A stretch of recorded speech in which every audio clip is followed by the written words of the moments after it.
Entramos hoje no capítulo 17 do Evangelho de Jesus segundo Mateus. 6 dias depois, Jesus tomou consigo Pedro e seus irmãos Tiago e João e os levou sozinhos a um alto monte. Foi transfigurado diante deles. Seu rosto resplandeceu como o sol. Suas vestes se tornaram brancas como a luz. Eis que lhe apareceram Moisés e Elias e falavam com ele. Então Pedro disse ao Senhor Jesus: ó Senhor, é tão bom estarmos aqui.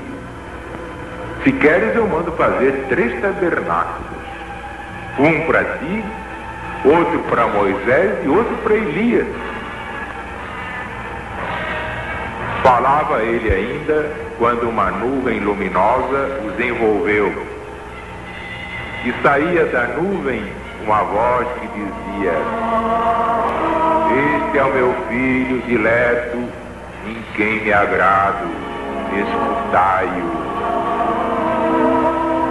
Os discípulos, ouvindo-a, caíram de bruços e ficaram com muito medo. Até que Jesus se aproximou e os tocou, dizendo: levantai-vos e não tenhais medo. Eles, erguendo os olhos, não viram mais ninguém, somente Jesus. Enquanto desciam do monte, Jesus lhes ordenou: não conteis este fato a ninguém, até que o Filho de Deus ressuscite de entre os mortos.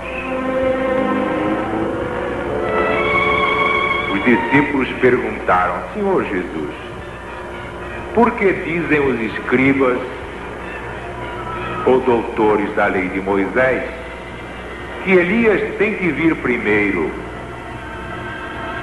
Jesus respondeu: na verdade, Elias tem de vir para restaurar todas as coisas.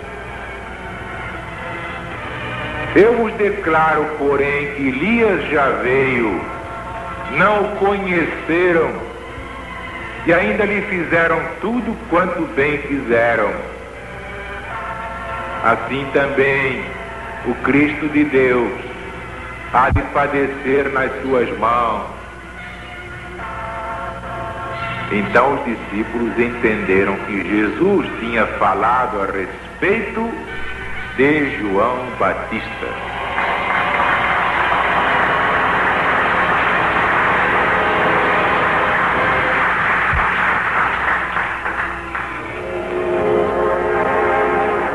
Como é bom dar o Evangelho sem o véu da letra. O Evangelho que o povo entende e diz: ah, agora sim, mas não me explicaram isso.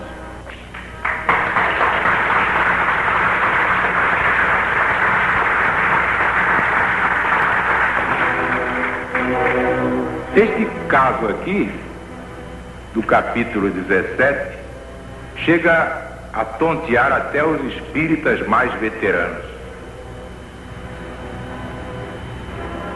Como é que pode? Então Jesus estava lá, foi transfigurado. De repente os discípulos Pedro, Tiago e João olharam e viram Jesus com Moisés e Elias. E não entendem esta passagem. Que para entender é preciso mesmo ter conhecimento de causa. É o tipo da passagem casca de banana. A maioria borra aí, cai, mas se perde mesmo. Boia, como se diz na gíria, boia. Mas nós vamos explicar. E vocês não leram essa explicação em lugar nenhum. Prestem atenção.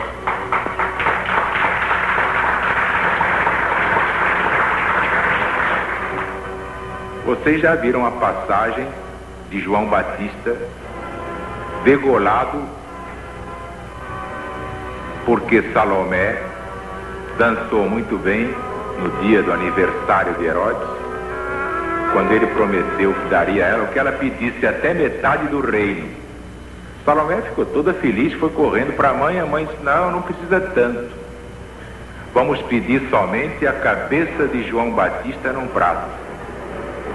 Tanta coisa para escolher, e ela foi escolher a cabeça de João. Por quê? Porque João reprovava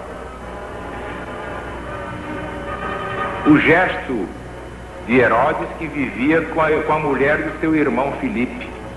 E a mulher era exatamente a mãe de Salomé, era Herodias. Então ela não gostou e resolveu tirar uma forra. Mas também acabou degolada numa outra encarnação. Engraçado, né? Porque quem degola será degolado. Essa é a lei.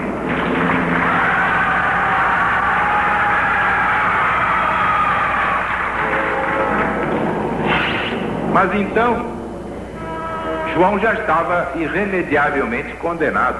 Jesus, sabendo disso, sabia também que o espírito, por mais elevado que seja, quando entra nesse caixão de defunto chamado corpo humano,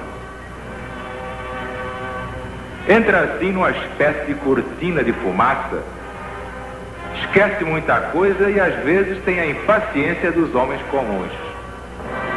O espírito só é ele mesmo quando está longe do corpo. O corpo é a pedra de tropeço. Por isso muito santo faz besteira. Muito santo faz besteira. E isso é comuníssimo. Então, o que aconteceu? João era o maior dos nascidos de ventre de mulher. Mas quando entrava na carcaça, no corpo físico, era um homem com outro qualquer. Estava sujeito a falhar na hora da dor, na hora do golpe. Ora, ele ia ser degolado.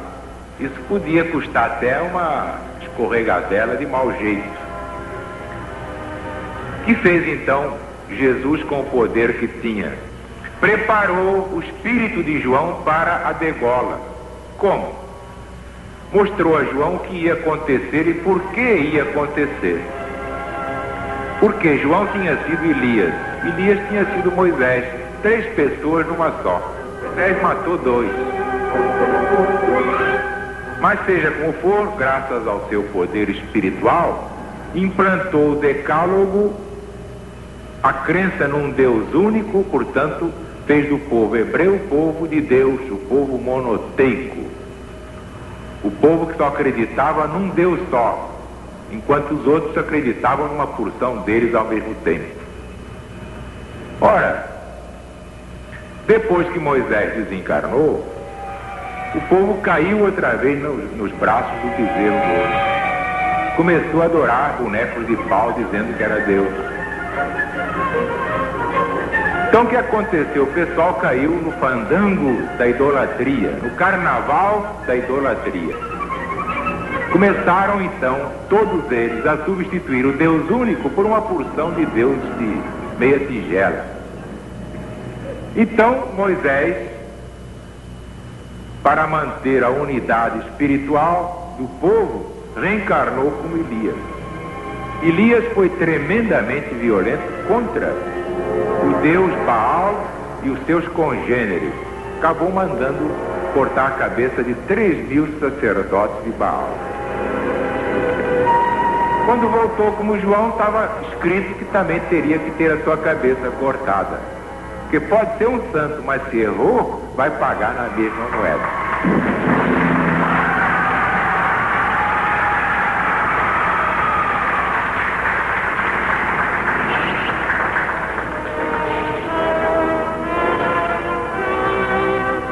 Agora vejam que coisa interessante.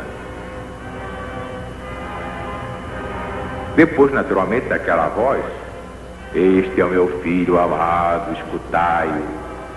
Os apóstolos, que eram muito valentes, ficaram apavorados e caíram de bruços, tremendo, feito vara verde. Mas então Jesus tranquilizou-os: não tenhais medo. Aí eles se levantaram e só viram Jesus. Então foi quando fizeram aquela pergunta. Não está escrito que Elias tem que vir primeiro? Quer dizer, só aceitariam o Cristo profetizado no Velho Testamento desde Moisés se antes dele aparecesse Elias. Mas naquela ignorância daquele tempo achavam que Elias tinha que vir exatamente como era no seu tempo. Não, Jesus mostrou que Elias veio no outro corpo, já com o nome de João. João que batizava, por isso ganhou o nome de João Batista. Era o batizador ou o Batista. Então, vejam bem, prestem atenção, por favor, como é que Jesus sanciona a lei da encarnação, da reencarnação, como isto é uma lei universal. Jesus respondeu: na verdade, Elias tem de vir primeiro para restaurar todas as coisas. Isto é, como precursor do Cristo de Deus. Eu vos declaro, porém, que Elias já veio, não o conheceram e lhe fizeram tudo o que bem fizeram. Inclusive cortaram-lhe a cabeça. Mas vejam que até o evangelista percebeu com clareza, escreveu nestes versículos finais: assim também o Cristo há de padecer nas mãos dele. Então os discípulos entenderam que Jesus tinha falado a respeito de João Batista. Mas claro que isso não é possível. Jesus está dizendo aí claramente que João era a reencarnação de Elias, que tinha de vir para restaurar todas as coisas.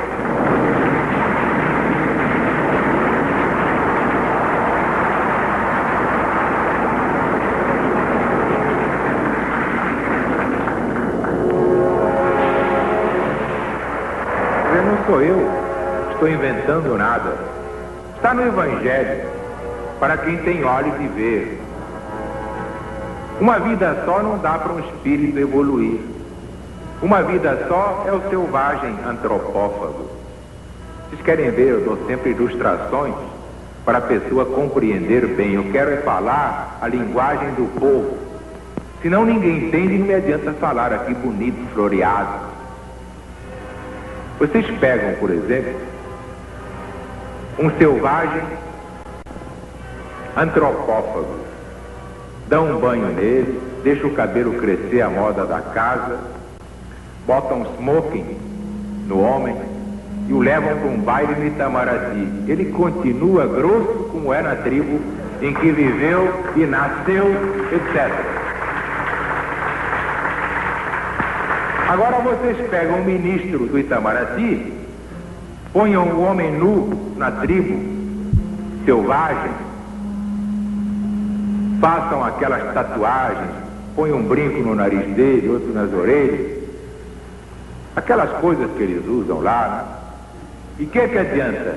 O ministro continua civilizado, destoando dos demais. Por quê? Porque o selvagem tem ainda 1, 2, 3, 4 encarnações. O ministro já alcançou 20, 25, 30, 40. É só isso. Todos vocês vão ter o gênio de Rui Barbosa. Todos vocês, sem exceção. É que vocês não tiveram ainda a soma das reencarnações de um Rui Barbosa.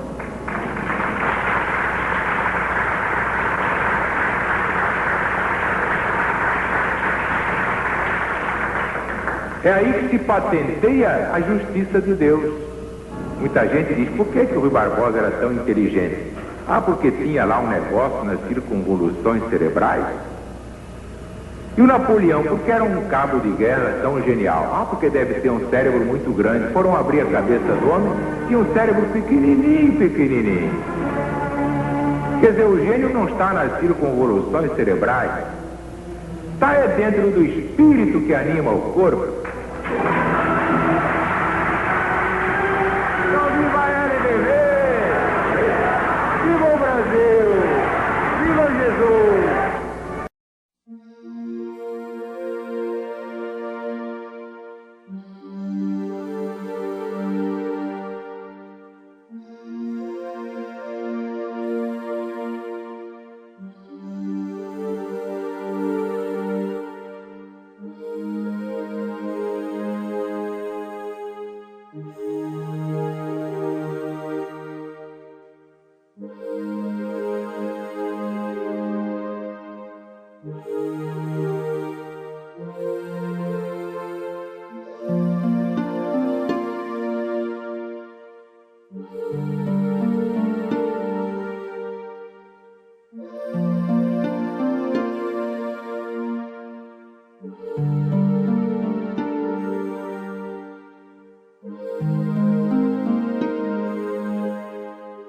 Música